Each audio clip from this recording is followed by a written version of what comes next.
WhatsApp guys, কি অবস্থা? আশা করি সবাই ভালো আছেন। আজকে বাপুত মিললে মোবাইল টিপতেছি, পরে খালি খাওয়ার ভিডিও পরে স্যার কুলো লিয়ে বললাম, বাবা আজ আমরা এমন একটা রেসিপি বানাই যে মানুষ খালি জিব্রাবো এটা খাইতে চাইবো। পরে গেলাম রান্নাঘরে গিয়ে খুঁজতেছি কি খেয়ে পরে দিই কিচ্ছুই নাই। এতে কি এরম একটা কলা বাজি কলা দিয়ে যে এরকম একটা রেসিপি বানাই মানুষ দেখবো। পরে স্যারে লইয়া কলা খাটা শুরু হচ্ছি। হ্যাঁ আমি দইয়াম, হ্যাঁ দইতেছে কলা, এখন বেশি নয় কলা দইতেছি। তোর পরে কি একটা মিসিং লাগতেছে। ওরে কাঁচামরিচ তো না, ওরে খুঁজতাম দিতেছি ফ্রিজ ওকে দিই কাঁচামরিচ নিয়ে আসে রে বাবা, ফ্রিজ কাঁচামরিচ আছে। আমি কইতে লো বাবা কাঁচামরিচের হাত লইয়া ওর পরে কইতেছে আমি কাঁচামরিচ দেব।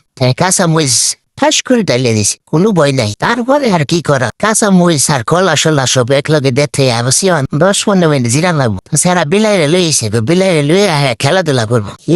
বিলাইরে এমন ভাবে দোষে বিলাই তো আলু তো হারা বিলাই ছাড়া বাবা হয়ে গেছে। আয়ু যাই দেখি কি অবস্থা রান্না দিই যে কলা ফাগুর উঠে গেছে। কলা দি নামাই কই অন এসে ধরা রয়েছে ফেঁস। তো গড় তন্ন রে বুঝেছে কোনো ফেঁস পাই কি করলাম, একটা শুধু মুড়ো ফেঁস পাই যা এটা দেখা চালাই দাম। পরে ফেঁস কাটলাম গেছি এমনি চোখ কেটে ফানি বেড়েছে এমন মনে থাকছে আমি আছে কি লেভেলের ছেঁকা দেখাইছি। পরে আমি বলতেছি রাখি কন্ট্রোল, এখন ছেঁকা কিলে হবে না, কলারে ছেঁকা দেয়া আলারে মিশাইতে। তো কলা ছেঁকা দেয়া মিশাইয়া পরে আয়া কুই সরিষার তেল তো বুঝে ভাই দুর্বান সরিষার তেল সোয়াবিন তেল দিয়ে খাম চালাই দিই বাগার তেলটাছি।